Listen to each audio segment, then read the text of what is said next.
ഉരുളയ്ക്ക് ഉപ്പേരിയുമായി V D Satheesan മാധ്യമങ്ങളെ കാണുന്നു. എല്ലാ ചോദ്യങ്ങൾക്കും കൃത്യമായി ഉത്തരം നൽകി. ഞങ്ങൾ കൃത്യമായിട്ട് പറഞ്ഞല്ലോ, നേരത്തെ ഈ നിയമം വരുന്നതിന് മുമ്പും നിയമം വന്നതിന് ശേഷവും ഞങ്ങൾ പറഞ്ഞു. ഇപ്പോൾ പാർലമെൻറ്റ് പാസ്സാക്കിയ വഖഫ് നിയമം മുൻപത്തെ വിഷയം പരിഹരിക്കാൻ പര്യാപ്തമല്ല. മാത്രമല്ല, ആ നിയമത്തിൽ ഉണ്ടാക്കിയിരിക്കുന്ന ഒരു പുതിയൊരു വിഷയം ഇത് ഒരിക്കലും അവസാനിക്കാത്ത നിയമപ്രശ്നത്തിലേക്ക് അതിനെ കൊണ്ടുപോകാനുള്ള സാധ്യത കൂടിയുണ്ട്. ഇപ്പം പരിഹരിക്കാനുള്ള ഒറ്റ അവസരമാണ് ഉണ്ടായിരുന്നത്. വഖഫ് ട്രൈബ്യൂണലിലായിരുന്നു ഈ കേസ്. വഖഫ് ട്രൈബ്യൂണലിൽ ഈ ഭൂമി കൊടുത്ത സേട്ടിൻ്റെ കുടുംബം പറഞ്ഞു ഇത് വഖഫ് ഭൂമി അല്ല. ഈ ഭൂമി വാങ്ങിച്ച ഫാറൂഖ് കോളേജിൻ്റെ മാനേജ്മെൻറ്റും പറഞ്ഞു ഇത് വഖഫ് ഭൂമി അല്ല. ഞാൻ ആദ്യം എടുത്തിരുന്ന സ്റ്റാൻഡാണ്. കേരളത്തിൽ ആദ്യമായിട്ടാണ് ഇത് വഖഫ് ഭൂമിയല്ല എന്നുള്ള ഉറച്ച നിലപാട് ഞങ്ങളാണ് എടുത്തത്. വഖഫ് ഭൂമി അല്ല. ആ നിലപാടിലേക്ക് ഇപ്പോൾ ഭൂമി കൊടുത്തവർ ഭൂമി വാങ്ങിച്ചവരും വന്നിരിക്കുന്നു. അപ്പോൾ തീർച്ചയായിട്ടും ഒരു അനുകൂലമായ നിലപാട് വഖഫ് ട്രൈബ്യൂണലിൻ്റെ ഭാഗത്തു നിന്ന് വന്നേ. അപ്പോൾ ഗവൺമെൻറ് എന്ത് ചെയ്തു? ഗവൺമെൻറ് വഖഫ് ബോർഡിനെ കൊണ്ട് ഹൈക്കോടതിയിൽ കൊണ്ടുപോയി കേസ് കൊടുപ്പിച്ച് സ്റ്റേ വാങ്ങിച്ചു ഈ വഖഫ് ട്രൈബ്യൂണലിൻ്റെ പ്രവർത്തനങ്ങൾ.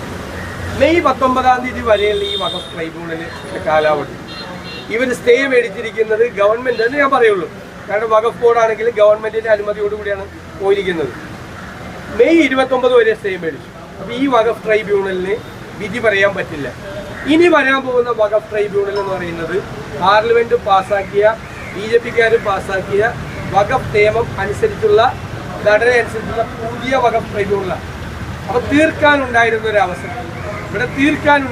അവസരം അതിനെ പുറകിൽ നിന്ന് കുത്തി ചതിച്ചത് സംസ്ഥാന ഗവൺമെൻറ്റാണ്. കേന്ദ്ര ഗവൺമെൻറ്റിൻ്റെ വഖഫ് നിയമം കൊണ്ട് ഒരു പ്രയോജനവും ഉണ്ടാവില്ല എന്നിപ്പോൾ കൃത്യമായിട്ട് എല്ലാവർക്കും മനസ്സിലായി. ഞങ്ങൾ അതാണ് ആദ്യമേ പറഞ്ഞത്, ഇതുകൊണ്ടൊരു ഗുണവും ഉണ്ടാവില്ല. രണ്ടാമത് സംസ്ഥാന ഗവൺമെൻറ് അവരെ ചതിക്കുകയും ചെയ്തു. ഒരു കൂട്ടർ പറഞ്ഞു പറ്റിച്ചു, ഒരു കൂട്ടർ ചതിച്ചു. ഇതാണ് വഖഫുമായിട്ട് ബന്ധപ്പെട്ട വിഷയത്തിലുള്ളത്. നമുക്കത് പരിഹരിക്കാൻ കഴിയും. ഞങ്ങൾക്ക് അതിനകത്ത് നിയമപരമായ ഒരു ഫോർമുല ഞങ്ങൾക്കൊണ്ട് UDF-നുണ്ട്. അത് പരിഹരിക്കാൻ പറ്റും. പക്ഷേ ഗവൺമെൻറ് അത് തയ്യാറല്ല. ഗവൺമെൻറ് ഇത് രണ്ട് മതവിഭാഗങ്ങൾ തമ്മിൽ സംഘർഷം ഉണ്ടാക്കി അതിൽ നിന്ന് രാഷ്ട്രീയ മുതലെടുപ്പ് നടത്തണമെന്ന സംഘപരിവാർ അജണ്ടയ്ക്ക് കൊട പിടിച്ചു കൊടുക്കുകയാണ് കേരളത്തിലെ ഗവൺമെൻറ് ചെയ്യുന്നത്. ഈ KM അബ്രഹാമുമായി ബന്ധപ്പെട്ട് ഇപ്പോൾ കഴിഞ്ഞ ദിവസം അദ്ദേഹം മുഖ്യമന്ത്രിക്കൊരു കത്ത് നൽകിയിരുന്നു. തനിക്കെതിരെ ഗൂഢാലോചന നടന്നു, അതുകൊണ്ട് തന്നെ IPS ഉദ്യോഗസ്ഥരുടെ നേതൃത്വത്തിൽ ഒരു സംഘം ആ കേസ് അന്വേഷിക്കണമെന്ന് കാണിച്ചിട്ട് അദ്ദേഹം പരാതി കൊടുത്തിരുന്നു. CBI അന്വേഷണം നേരിടുന്ന അല്ലെങ്കിൽ അത്തരത്തിലൊരു ആവശ്യം ഉയർന്ന ഘട്ടത്തിലാണ് ഈ കത്ത് വന്നിരിക്കുന്നത്. അതിൻ്റെ എങ്ങനെയാണ് കാണുന്നത്? കോടതി വിധി വളരെ വ്യക്തമാണ്. കോടതി വിധി ആരാ അന്വേഷിച്ചത്? വിജിലൻസ്. ആരുടെ കീഴിലാണ് വിജിലൻസ്? മുഖ്യമന്ത്രിയുടെ കീഴിൽ. മുഖ്യമന്ത്രിയുടെ കീഴിൽ പ്രവർത്തിക്കുന്ന പ്രിൻസിപ്പൽ സെക്രട്ടറിക്കെതിരായിട്ട് മുഖ്യമന്ത്രി ഭരിക്കുന്ന ആഭ്യന്തര വകുപ്പിൻ്റെ വിജിലൻസ് അന്വേഷിച്ചു. എന്നിട്ട് അദ്ദേഹത്തിനെ കുറ്റവിമുക്തരാക്കി. അത് വളരെ കടുത്ത ഭാഷയിൽ ഹൈക്കോടതി വിമർശിച്ചിട്ട് മനഃപൂർവ്വം ചെയ്യുകയായിരുന്നു. വിജിലൻസ് ഇദ്ദേഹത്തെ കുറ്റവിമുക്തരാക്കുകയായിരുന്നു. പ്രൈമാ ഫസി പ്രഥമ ദൃഷ്ടിയാൽ ഇദ്ദേഹം കുറ്റക്കാരനാണെന്നതിൻ്റെ നിരവധി തെളിവുകൾ ഇത് കേസിലുണ്ട്. അതുകൊണ്ട് CBI അന്വേഷിക്കണം എന്ന് കോടതി ഉത്തരവിട്ടിരിക്കുകയാണ്. പിന്നെ വേറെ ഒരു അന്വേഷണത്തിന് പ്രസക്തിയാണുള്ളത്. അത് ഇതിൽ നിന്നും രക്ഷപ്പെടാൻ വേണ്ടിയിട്ടുള്ള ശ്രമമാണ്. ഇതാണ് ഗവൺമെൻറ്റിൻ്റെ ഭാഗത്തു നിന്നൊരു വലിയ തെറ്റ്. ഇദ്ദേഹത്തെ കുറ്റം ചെയ്തു എന്ന് ഉറപ്പായി കോടതി കരുതുന്ന ഇദ്ദേഹത്തെ രക്ഷിക്കാൻ വേണ്ടിയിട്ട് വിജിലൻസിനെ കൂടി ശ്രമിക്കണം. അത് തന്നെയാണ് ഇപ്പോൾ അജിത് കുമാറിൻ്റെ കേസിൽ നടക്കുന്നത്. മുഖ്യമന്ത്രിയുടെ വിജിലൻസ് അന്വേഷിച്ച് അജിത് കുമാറിനെ കുറ്റവിമുക്തരാക്കി. മുഖ്യമന്ത്രിയുടെ വിജിലൻസ് അന്വേഷിച്ച് മുഖ്യമന്ത്രിയുടെ പ്രിൻസിപ്പൽ സെക്രട്ടറിയെ കുറ്റവിമുക്തരാക്കി. മുഖ്യമന്ത്രിയുടെ വിജിലൻസ് അന്വേഷിക്കാത്തതുകൊണ്ട് മുഖ്യമന്ത്രിയുടെ പഴയ പ്രിൻസിപ്പൽ സെക്രട്ടറി ജയിലിൽ പോയി. എന്താണ് ആ ഓഫീസിൽ നടക്കുന്നത്? ആരൊക്കെയാണ് ആ ഓഫീസിൽ ഇരിക്കുന്നത്? ഇനി കിഫ്ബിയുടെ തലപ്പത്താണ് ഇദ്ദേഹം ഇരിക്കുന്നത്. അപ്പോൾ അതിൻ്റെ ക്രെഡിബിലിറ്റി എന്താണ്? ഇദ്ദേഹത്തെ പോലെ ആരോപണ വിധേയനായ ഒരാൾ കിഫ്ബിയുടെ തലപ്പത്തിരിക്കുന്നതിൻ്റെ പ്രസക്തി എന്താ? കിഫ്ബി തന്നെ ആരോപണങ്ങളിൽ പെട്ട് ഉഴലുന്ന ഒരു സ്ഥാപനമാണ്. എങ്ങനെ മുന്നോട്ട് കൊണ്ടുപോകാൻ കഴിയും എന്നറിയാതെ ഇവരുടെയൊക്കെ ഉപദേശം കേട്ടാണ് ഈ സർക്കാർ കിഫ്ബി ഉണ്ടാക്കിയത്. അവസാനം ഒന്നും ചെയ്യാൻ പറ്റാത്ത സ്ഥിതിയിലേക്ക് കിഫ്ബിയായി മാറി. അതിൻ്റെ എല്ലാം ഉത്തരവാദികളാണ് ഇവരൊക്കെയാണ്. ഈ ഗവൺമെൻറ്റിനെ കഴിഞ്ഞ ഗവൺമെൻറ്റിൻ്റെ കാലത്തും ഈ ഗവൺമെൻറ്റിൻ്റെ കാലത്തും ഈ സർക്കാരിന് ഉപദേശം കൊടുത്ത് ഈ സർക്കാരിനെ ഈ സ്ഥിതിയിലാക്കിയത് ഇവരെല്ലാം കൂടിയാണ്. അത് ഞങ്ങൾ എപ്പോഴും പറയുമ്പോൾ നിങ്ങൾ ചിരിക്കും. എന്നാൽ ഞാൻ എപ്പോഴും പറയും, മുഖ്യമന്ത്രിയുടെ ഓഫീസിൽ ഒരു ഉപജാപക സംഘം പ്രവർത്തിക്കുന്നുണ്ടെന്ന് ആവർത്തിച്ച് പറയുന്ന ഒരാളാണ് അല്ലേ നേരത്തെ തൊട്ട്. ഇപ്പൊ ഓരോരുത്തരായിട്ട് പുറത്തുകൊണ്ടിരിക്കുകയാണ്. ഓരോരുത്തർ ഈ അനിൽകുമാറിനെതിരെയും കേസെടുക്കുന്നുണ്ട്. വ്യാജമൊഴി നൽകിയെന്ന കണ്ടെത്തിയിട്ടും കേസെടുക്കുന്നുണ്ട്. അല്ല, സഹപ്രവർത്തകനായ അഡീഷണൽ DGP ആയ അതേ റാങ്കുകാരനായ ഒരാൾക്കെതിരായിട്ട് വ്യാജമൊഴി കൊടുത്തു എന്ന് DGP റിപ്പോർട്ട് കൊടുത്തിട്ട് മുഖ്യമന്ത്രി അതിന്റെ മീതെ കയറിയിരിക്കുകയാണ് ആ കസേരയിൽ. പുള്ളിയുടെ സീറ്റിന്റെ അടിയിൽ വെച്ചേക്കുന്നത്, കുഷ്യന്റെ അടിയിൽ വെച്ചേക്കുന്നത്. മുഖ്യമന്ത്രി ഇരിക്കുന്ന കസേരയുടെ കുഷ്യന്റെ അടിയിലാണ് ആ റിപ്പോർട്ട് 2 മാസമായിട്ട്. അത് പുറത്തിറക്കൂല. ഈ ചുറ്റും നിൽക്കുന്ന ഈ ഉപജാപക സംഘത്തെ രക്ഷപ്പെടുത്തുകയും അവർ പറയുന്ന അനുസരിച്ച് പ്രവർത്തിക്കുകയും ചെയ്യുന്ന ഒരാളായി കേരളത്തിലെ മുഖ്യമന്ത്രി മാറി. അത് ഏറ്റവും വലിയ ഉദാഹരണമാണ്.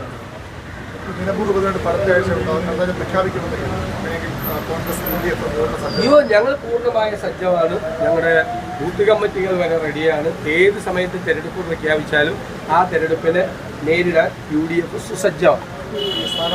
സ്ഥാനാർത്ഥിയെ എപ്പോഴും അറിയാമല്ലോ. ഇപ്പോൾ തൊട്ടുള്ള ഒരു കഴിഞ്ഞ 3-4 വർഷമായിട്ടുള്ള ചേഞ്ച് എന്താണ്? എപ്പോഴാണ് തെരഞ്ഞെടുപ്പ് പ്രഖ്യാപിക്കുന്നത്? തെരഞ്ഞെടുപ്പ് പ്രഖ്യാപിച്ചാൽ തെരഞ്ഞെടുപ്പ് കമ്മീഷൻ തെരഞ്ഞെടുപ്പ് പ്രഖ്യാപിച്ച മണിക്കൂറുകൾക്കുള്ളിൽ UDFന്റെ സ്ഥാനാർത്ഥിയെ പ്രഖ്യാപിക്കും. അത് നിലമ്പൂരും അത് പ്രഖ്യാപിക്കുക തന്നെ ചെയ്യും. ഞങ്ങളാണ് ആദ്യം പ്രഖ്യാപിക്കാറ്.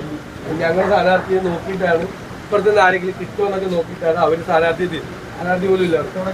അല്ല, ഞാൻ പറഞ്ഞാൽ അവരെപ്പോഴും അങ്ങനെയാണ് ചെയ്യുന്നത്. അവരെന്ത് വേണമെങ്കിലും ചെയ്യുന്നുണ്ട്. ഞങ്ങൾ അവരുടെ സ്ഥാനാർത്ഥിയെ നോക്കിയിട്ടല്ല, ഞങ്ങൾക്കൊരു സ്ഥാനാർത്ഥി ഉണ്ടാവും. അത് ഞങ്ങൾ വേണ്ട തരത്തിലുള്ള ചർച്ചകൾ നടത്തി ഏകകണ്ഠമായി തീരുമാനമെടുത്ത് തെരഞ്ഞെടുപ്പിന് മുമ്പ് സ്ഥാനാർത്ഥിയെ പ്രഖ്യാപിക്കേണ്ട കാര്യമില്ല. നിങ്ങളെല്ലാ ദിവസവും സ്ഥാനാർത്ഥിയെ പ്രഖ്യാപിക്കുന്നു. നിങ്ങൾ എല്ലാ ദിവസവും എല്ലാവരും അല്ല, ചില ചാനലുകളിൽ രാവിലെ ഒരു സ്ഥാനാർത്ഥിയെ പ്രഖ്യാപിച്ചു, പിറ്റേ ദിവസം പറയും അയാൾക്കെല്ലാം മുൻതൂക്കം, മറ്റേ ആൾക്കാർ മുൻതൂക്കം എന്ന് പറയും. ഉച്ചയ്ക്ക് തൂക്കം മാറും, രാത്രിയാകുമ്പോൾ വേറെ സ്ഥാനാർത്ഥി വിളിക്കും. നിങ്ങളിത് ഈ കോൺഗ്രസിന് ഞാൻ ഇന്നാലും പറഞ്ഞു, ദയവ് ചെയ്ത് ഞങ്ങളുടെ സ്ഥാനാർത്ഥിയെ തീരുമാനിക്കാനുള്ള അധികാരമെങ്കിലും ഞങ്ങൾ ഈ പാവങ്ങൾക്ക് വിട്ടതാണ്. നിങ്ങളെടുത്ത് എല്ലാ ദിവസവും സ്ഥാനാർത്ഥി പ്രഖ്യാപിക്കല്ലേ? നിങ്ങൾ എന്തിനാ അങ്ങനെ? കുറച്ച് പേരുടെ അജണ്ടയാണ്. ചിലർ അത് കണ്ടിട്ട് ബാക്കിയുള്ളവർ അതിനെ അനുകരിക്കുകയാണ്. ചിലരുടെ അജണ്ടയാണ് കോൺഗ്രസിന്റെ. നിങ്ങൾ CPMന്റെ സ്ഥാനാർത്ഥി ആരും പ്രഖ്യാപിച്ചില്ല. CPMന്റെ സ്ഥാനാർത്ഥിയെ നിങ്ങൾ ആരും പ്രഖ്യാപിച്ചില്ല. നിങ്ങൾ എന്തിനാ കോൺഗ്രസിന്റെ സ്ഥാനാർത്ഥിയെ നിങ്ങൾ എല്ലാ ദിവസവും പ്രഖ്യാപിച്ചുകൊണ്ടിരിക്കുന്നത്? ഞങ്ങൾ പോലും തീരുമാനിച്ചില്ല കോൺഗ്രസിന്റെ സ്ഥാനാർത്ഥി. അതിന് മുമ്പ് നിങ്ങൾ പ്രഖ്യാപിക്കുന്നത് ശരിയാണ്. നിങ്ങളൊന്ന് ആലോചിക്കും. ഞാൻ വിമർശിക്കുകയൊന്നുമല്ല, ഞാൻ കളിയാക്കുമല്ല, പരിഹസിക്കുകയല്ല, വിമർശിക്കുകയല്ല. നിങ്ങൾക്ക് അത് ചെയ്യാനുള്ള അവകാശമൊക്കെ ഉണ്ട്. ഇതായിരിക്കാം, അങ്ങനെ ആകാം, ഇങ്ങനെ. പക്ഷെ നിങ്ങൾ നിങ്ങളുടെ ക്രെഡിബിലിറ്റിയും കൂടെ ആലോചിക്കണം, നിങ്ങളുടെ വിശ്വാസത്തെയും കൂടി. ഞാൻ വിമർശിക്കുന്നില്ല, നിങ്ങൾ അങ്ങനെ ചെയ്യണേന് ഞാൻ ഇതിനെ വിമർശിക്കുന്നത്. ഞാൻ പരിഹസിക്കുകയില്ല, അങ്ങനെയൊന്നും ചെയ്യില്ല. നിങ്ങൾ ചെയ്തോ, നിങ്ങൾക്ക് അതിനുള്ള അവകാശമുണ്ട്. പക്ഷേ ചെയ്യുന്നത് ശരിയാണെന്ന് നോക്കി. ഞങ്ങളുടെ മാത്രം എന്നാൽ നിങ്ങൾ BJPയുടെ പറ, നിങ്ങൾ CPMന്റെ പറ, അതൊന്നും പറയല്ല. ഈ കോൺഗ്രസിന്റെ പുറകെ ഇങ്ങനെ മൈക്രോസ്കോപ്പിക് ലെൻസ് ഇട്ട് ഇങ്ങനെ നടക്കുന്നതിന് ചെറിയൊരു പരിഭവം കൂടി ഞാൻ പങ്കുവച്ചത്. ശങ്കരൻ നായരെ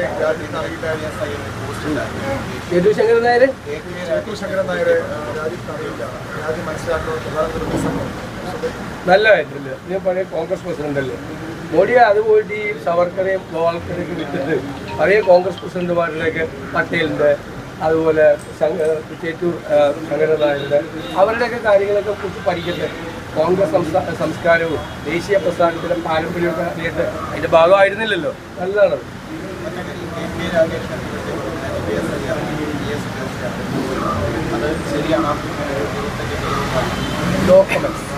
ഒരു കാര്യം കൂടി, ഭയങ്കര ആൾക്കൂട്ട് വരുന്നത്, ഭയങ്കര ഞങ്ങളുടെ ഒരു പാർട്ടി അങ്ങനെ ഒരു ഭയങ്കര ഒരു ഡിസിപ്ലിനായിട്ട് കണ്ടുപിടിച്ച് അങ്ങനെ മാറി ആൾക്കൂട്ട് വരും. അപ്പൊ ഞങ്ങളെല്ലാവരും കൂടി കണ്ടപ്പോൾ ഒരു സന്തോഷം കൂടി ഉണ്ട്. എല്ലാവരും കൂടി കൂടി വരുന്നത് അത് പിന്നെ ഒന്നും കിട്ടാത്തതുകൊണ്ട് കളിയായിക്കൊണ്ടിരിക്കുകയൊക്കെ ആവേശം, എല്ലാവർക്കും ആവേശം. പിന്നെ എല്ലാവരും ലീഡേഴ്സ് അല്ലേ, ഞങ്ങളെല്ലാവരും ഒരേപോലെ അല്ലേ. ഞാൻ അപ്പോൾ എൻ്റെ നിലയിൽ തന്നെ ഉള്ളത് 10-12 പേരുണ്ട്. സ്വാഭാവികമായിട്ട് എല്ലാവരും വന്നവിടെ ഞാൻ സന്തോഷത്തിൽ പങ്കുവയ്ക്കും. കാരണം ദേശീയ പ്രസ്ഥാനത്തിൻ്റെ തലസ്ഥാനമായിരുന്നു കോഴിക്കോട്, മലബാറിലെ തലസ്ഥാനമാണ് കോഴിക്കോട്. അവിടെ ഞങ്ങൾക്ക് നല്ല ഓഫീസ് ഉണ്ടാകുന്നതിൻ്റെ സന്തോഷം പങ്കുവയ്ക്കും. മുഴുവൻ നേതാക്കന്മാരും ഒരുമിച്ച് അങ്ങ് വന്നു. ഒരു ലീഡർഷിപ്പുള്ളൊരു പാർട്ടിയല്ലേ കോൺഗ്രസ്. ഈ കൊല്ലം പൂരവുമായിട്ട് ബന്ധപ്പെട്ട ഒരു വിവാദം ഉണ്ടായിട്ടില്ല. കൊല്ലം പൂരവുമായി ബന്ധപ്പെട്ട് അതിന് അല്ല, തീർച്ചയായിട്ടും നമ്മുടെ മതസ്ഥാപനങ്ങളെ, ദേവാലയങ്ങളെ മുഴുവൻ രാഷ്ട്രീയവൽക്കരിക്കാൻ ഉള്ള ശ്രമമാണ്. രാഷ്ട്രീയവൽക്കരിക്കാൻ വേണ്ടിയിട്ടുള്ള ശ്രമമാണ്. ഒരു കൂട്ടര് പുഷ്പനെ അറിയാമോ എന്ന് പറഞ്ഞുള്ള പാട്ട് പാടുന്ന അമ്പലത്തിൽ പോയി, വേറൊരു കൂട്ടര് വന്ന് ഗോൾവാൾക്കറിന്റെ മറ്റേ പതാക ഉയർത്തുന്നു അല്ലേ, കൊടി മറ്റേ കൊട ഉയർത്തുന്നു. രണ്ടുപേരും ചെയ്യുന്ന ഒന്ന് തന്നെയാണ്. പൊളിറ്റിക്കലൈസ് ദേവാലയങ്ങളെ രാഷ്ട്രീയ വിമുക്തമാക്കണം എന്നാണ് ഞങ്ങളുടെ ശക്തമായ നിലപാട്. രണ്ട് കൂട്ടരും അതിൽ നിന്ന് അകന്നു പോകണം.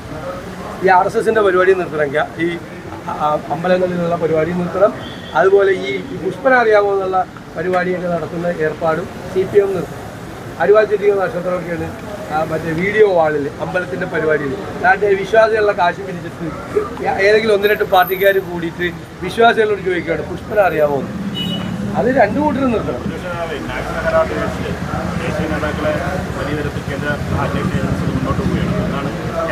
ഞങ്ങൾ നേരത്തെ തന്നെ നിലപാട് വ്യക്തമാക്കിയിട്ടുണ്ടല്ലോ. അത് ആ നിലപാട് എന്ന് പറയുന്നത് അതൊരു അഴിമതി കേസല്ല.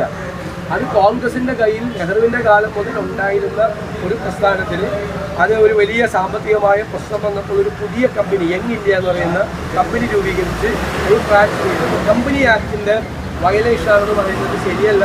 സെക്ഷൻ 25 അനുസരിച്ച് അങ്ങനെ ഒരു കമ്പനി രൂപീകരിക്കാനുള്ള അവകാശം നാഷണൽ ഹെറാൾഡിന് ഉണ്ട്. അത് തെറ്റായിട്ടാണ് അവർ ചെയ്തിരിക്കുന്നത്, തെറ്റായിട്ടാണ് ചെയ്തിരിക്കുന്നത്. അല്ല നിങ്ങൾ എക്സാലോജിക്കിന്റെ കേസാണെങ്കിൽ ഞാൻ പറയാം.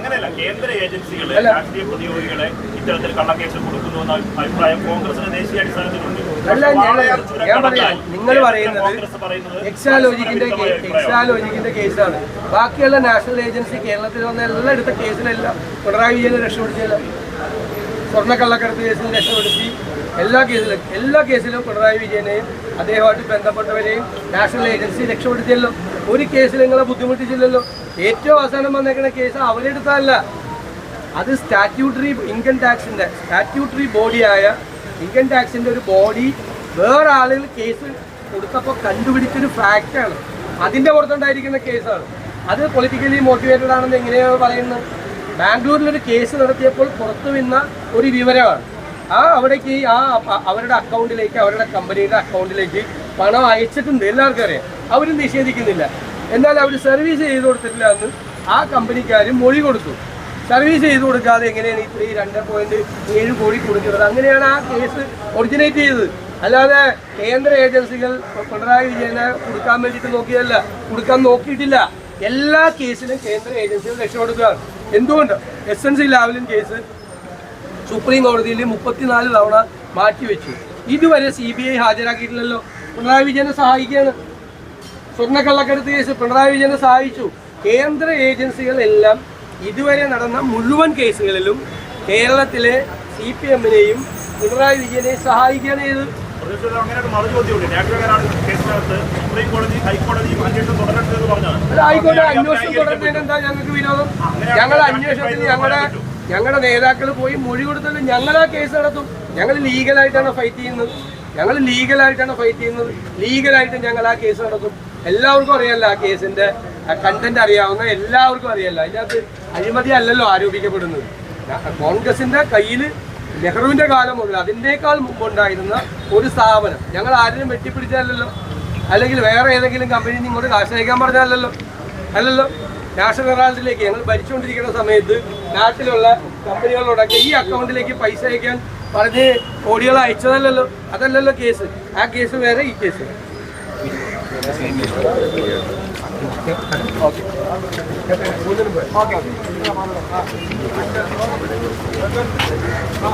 മറ്റൊരു വാർത്തയും വിശേഷമായി വീണ്ടും കണ്ടുകൊണ്ടുവരെ നന്ദി.